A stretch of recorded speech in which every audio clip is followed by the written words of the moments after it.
후보자님, 5.18 문제 잠깐 한마디만 하고 넘어가겠습니다. 5.18 관련해서 논문에 대해서 잘못 표현된 거, 이거에 대해서 표절이네 아니 몇 퍼센트 이런 식의 논쟁하는 거 아주 보기 좋지 않습니다. 그리고 5.18 문제에 대해서 광주에 있는 5.18 단체에만 이게 사과하면 되겠다. 혹시 그런 생각은 안 하시겠지만 그런 문제가 아니다라는 말씀 드립니다. 5.18 문제에 대해서는 12.12 쿠데타가 내란죄고, 내란죄는 우리 헌법상에도 내란죄를 범한 자는 현행 대통령이라도 체포해서 처벌해야 되는 겁니다.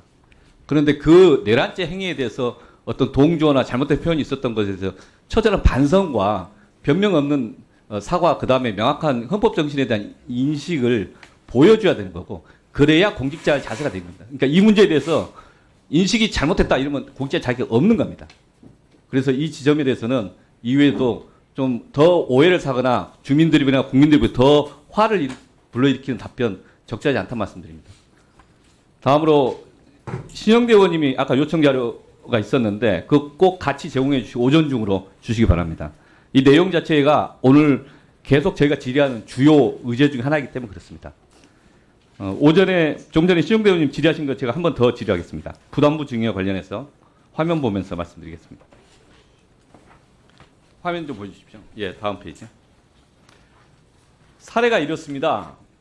이분에 대해서 고위공직자가 누나와 아들에게 쭉 넘겨주는 과정에서 이게 탈세냐 절세냐에 대해서 논란이 있을 수 있다고 봅니다. 그리고 이 문제 제기를 하면은 저는 답변을 해야 한다고 봅니다. 답변을 안 할 게 아니라 이 관계자가 고위공직자이기 때문에 설명을 해야 한다고 봅니다. 제가 추가적으로 확인한 것은 이분의 그 고위공직자의 재산 등록을 보니까 아들이 2020년도에 1,000만 얼마 약간 붙었습니다.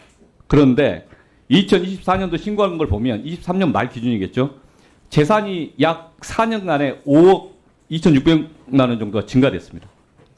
근데 그것에 대해서 그러면 설명을 만약에 이 후보자가 이 고위공직자가 설명을 못한다면 이것에 대해 조사를 해야 되지 않겠습니까? 이 정도가 공개됐다면 누구나 다 할 수 있는 거고. 제가 국세청 공무원이라고 생각하다 일하면 저는 조사를 해야 한다고 생각하는데 어떻게 보세요? 의원님, 이 그러니까 부동산 해명이 된다면 부동산 거래와 관련해서 탈루 혐의가 있는 경우에는 저희가 한다 안 한다 말씀을 못 드리는 것이지. 이게 담당 공무원이 청장님이 되셔서 할 거냐 아니라 정상적인 국세청 관계자라면 이 문제에 대해서 뭔가 추적을 해야 되지 않겠습니까? 그리고 해명을 들어야 되는 거죠. 해명이 적절하다면 괜찮은 거고 해명이 안 됐다면 문제가 되는 거죠. 지금 애매한 답변하고 계시는데 다음 사례 보겠습니다. 다음 보시면 2004년도 판례입니다. 실제 사례는 그 전에 발생한 거죠. 2002년도에 73세 어머니가 아들에게 부담부 증여를 한 겁니다. 이 부담부 증여를 하면서 이 과정에서 이제 약 2억 5천 정도 대출받아서 하고 그 부담을 승계하면서 했는데 이 초기에 증여세 771만 원 납부했는데 나중에 금천세무서에서 이거 부담부 증여라 사실상 단순 증여다. 이 돈 받는 구조가 애매하다. 이래서 조사했습니다, 실제. 그리고 6,200만 원을 추가로 증여세 부과했습니다. 본인이 소송을 제기했습니다. 소송 제기한 거에서 서울행정법원은 금천세무서 잘했다. 이렇게 판결한 겁니다. 이거 어떻게 보십니까? 예, 그 아드님이 저 사례에서 아마 그 부담부라고 했지만 실제로 채무를 부담을 안 했기 때문에 추가로 과세가 된 것 같습니다. 그렇죠. 이렇게 금천세무서처럼 일을 한다면은 방금 이전 사례 그 공직자 A씨의 사례는 조사를 해야 되겠죠. 관할 세무서에서. 그렇지 않습니까? 예, 의원님. 답변 안 하시는데. 아닙니다, 의원님. 저 후보자 개인 사례도 다시 보겠습니다. 다음 페이지. 이게 후보자 개인 사례입니다. 후보자 개인 사례는 2003년도에 배우자의 외조모가 아파트를 매입을 했습니다. 그리고 나서 얼마 있다가 2006년도에 11월 22일 외조모 명의 아파트에 근저당으로 설정됐습니다. 갑자기 4억 8천, 약 4억 정도를 빌린 거겠죠. 이것에 대해서 23일 지나가지고 그 배우자 외조모가 후보자 배우자에게 2분의 1씩 부담부 증여를 했습니다. 그래서 이게 뭐냐? 채무자 명의 변경은 안 됐고 왜 안 됐냐? 질의 답변하면서 서면 답변 주셨습니다. 그래서 이게 실제 얼마나 납부했냐? 그에 관한 증거가 있냐? 제출하지 않았습니다. 그리고 그 뒤로 있다가 근저당권 말소 해지됐습니다.